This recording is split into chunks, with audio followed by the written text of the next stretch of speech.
பிஸ்மில்லாஹ் ரஹ்மான் ரஹீம். கண்ணியமிக்க சகோதர சகோதரிகளே, அல்லாஹ்வின் நல்லடியார்களே, அஸ்ஸலாமு அலைக்கும் வரஹ்மத்துல்லாஹி வபரகாத்துஹு. அல்ஹம்துலில்லா. அல்லாஹும்ம ஸல்லி அலா முஹம்மதின் வஅலா ஆலி முஹம்மதின் வபாரிக் வஸல்லிம். இன்னைக்கு நம்ம பார்த்தீங்கன்னா ஒரு சிறப்புக்குரிய சூறாவை பார்க்க போறோம். குரான்லேயே வைத்து ரொம்ப ரொம்ப சின்ன சூறா, ஆனா இதை கொண்டு ஏராளமான பலன்கள் இருக்கு, படிப்பினைகள் இருக்கு. அல்லாஹூ நமக்கு ஒரு நாள்ல நாம செய்ய வேண்டிய ஒரு 4 விஷயத்தை இதை வைத்திருக்கான். அப்ப ஒரு 4 விஷயத்தை உள்ளடக்கினதாக இந்த ஒரு சூறா இருக்கு. அந்த சூறாவை நீங்க ஓதி பாருங்க, உங்களுடைய வாழ்க்கையில சிறந்த மாற்றங்களை நீங்க பார்ப்பீங்க. அந்த சூறா தான் சூரா அஸ்ரு. வல்லஸ்ரீ இன்னல் இன்சானோ அப்படின்னு சொல்லிட்டு ஆரம்பிக்கக்கூடிய வல்லஸ்ரீ சூறாவை தான் நீங்க ஓதணும். இது குர்ஆன்லேயே வைத்து ரொம்ப சின்ன சூறா. இதுல என்ன இருக்குன்னு பார்த்தீங்கன்னா, முதல்ல அல்லாஹ் சத்தியம் செஞ்சிடறான். என்ன பண்றான்? சத்தியம் செஞ்சிடறான். வல்லஸ்ரீ, காலத்தின் மீது சத்தியமாக நல்லா சொல்றான். காலம் அப்படிங்கிறது அவன் படைத்தது. நாம சும்மா ஈஸியா என்ன இப்படி வெயிலா இருக்கு, என்ன இப்படி கஷ்டமா இருக்குன்னு சொல்லிட்டு காலத்தை பழிச்சிருவோம். ஆனா அல்லாஹ் என்ன சொல்றான்? நானே காலமாக இருக்கிறேன், பழிக்காதீங்கன்னு நல்லா சொல்லியிருக்கான் நமக்கு. அப்ப அல்லாஹுடைய எச்சரிக்கை காலத்தின் மீது இருக்கு. அந்த காலம் எந்த அளவுக்கு முக்கியமானதுன்னு காட்டுறதுக்காகவும் அதனுடைய அந்த ஒரு வெயிட், அந்த மகத்துவத்தை காட்டுறதுக்காகவே அல்லாஹ் என்ன பண்றான்? காலத்தின் மீது சத்தியமாக அப்படின்னு அல்லாஹ் சொல்றான். சொல்லிட்டு இன்னல் இன்சானு லஃபி உஸ்ரு, மனிதன் நஷ்டத்தில் தான் இருக்கிறான். அல்லாஹ் என்ன சொல்லிட்டான்? மனிதன் நஷ்டத்தில் தான் இருக்கிறான் அப்படின்னு சொல்லிட்டு சத்தியம் பண்ணிட்டான். அப்ப மனுஷன் எல்லாருமே நஷ்டத்துல தான் இருக்காங்களா அப்படின்னு கேட்டா, ஆனா யாரை தவிர அப்படின்னு பார்த்தா, இல்லல்லதீன ஆமனு வ அமிலு ஷாலிஹாத், யார் ஈமான் கொண்டும் நல்ல அமல்கள் செய்யறாங்களோ அவங்கள தவிர, வத்தவாசோ பில் ஹக்கி வத்தவாசோ பிஸ் சப்ரு, இன்னும் உண்மையை கொண்டும் பொறுமையை கொண்டும் ஒருவருக்கு ஒருவர் உபதேசிக்கிறாங்களோ அவர்களை தவிர நல்லா சொல்றான். அப்ப அல்லாஹ் என்ன சொல்றான்? மனிதர்கள் எல்லாருமே நஷ்டத்துல இருக்காங்க. அதுல யார் நஷ்டத்துல இருந்து தப்பிப்பாங்கன்னு பாத்தீங்கன்னா, இந்த 4 விஷயங்களை ஃபாலோ பண்றவங்க. யார் அந்த 4 விஷயங்கள்?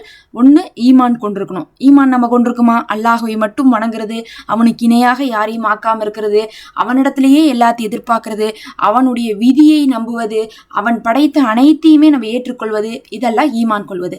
அடுத்தது என்னது? வ அமிலு சாலிஹாத், நல்ல அமல்களை செய்வது. நல்ல அமல்கள்ல முதல்ல என்னது? நமக்கு ஃபர்லான தொழுகை, அல்லாஹ் கடமையாக்கி நோன்புகள், 5 கடமைகள் நமக்கு அல்லாஹ் கொடுத்துருக்கான், அந்த விஷயங்கள். அது இல்லாம ஃபரல் இருக்கு, நஃபில் இருக்கு, சுன்னத் இருக்குன்னு எல்லாமே நமக்கு பாத்தீங்கன்னா நல்ல அமல்கள். இந்த மாதிரி நல்ல அமல்கள் செய்து அதுக்கப்புறம் என்ன சொல்லியிருக்கான்? உண்மையை கொண்டும் பொறுமையை கொண்டும். 2 விஷயம் இருக்கு.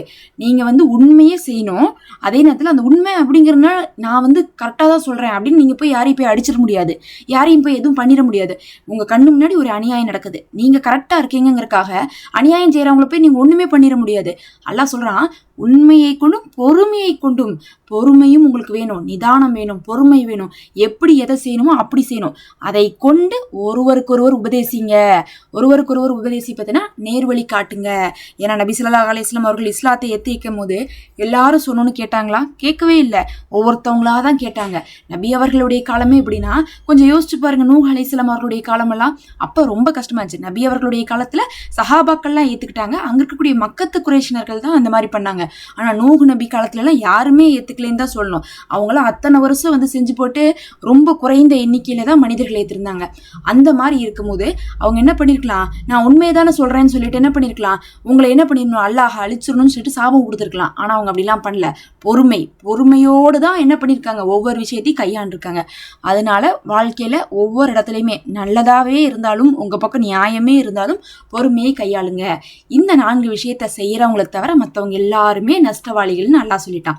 அப்ப நீங்க சொல்லுங்க, எனக்கு துவா கபுல் ஆக மாட்டேங்குது, வசதி வர மாட்டேங்குது, தேவைகள் நிறைவேற்ற மாட்டேங்குது, மனசுல கஷ்டமா இருக்கு, நோய் இருக்கு, இந்த மாதிரி எத்தனையோ சொல்றோம். அல்லாஹ் என்ன சொல்லிட்டான்? இதெல்லாம் இப்ப நமக்கு எதெல்லாம் நம்ம சொல்றோமோ, இந்த கஷ்டம் இருக்கு, பிரச்சனை இருக்கு, துன்பம் இருக்கு, அதுல இருந்து நீங்க முடியலன்னு சொல்றோமோ, அதெல்லாம் என்ன சொல்லிட்டான் அல்லாஹ்?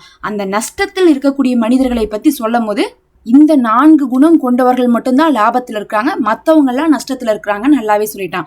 அதனால நம்முடைய எல்லா கஷ்டங்களும் தீர்ந்து துவாக்கள் கபுலாகி நல்ல நிலைமைக்கு வர்றதுக்காக நம்ம இந்த 4 விஷயத்தை பின்பற்றணும்னாவே போதும், நமக்கு அல்லாஹ் என்ன பண்ணிடுவான்? நல்லது கொடுத்துருவான்.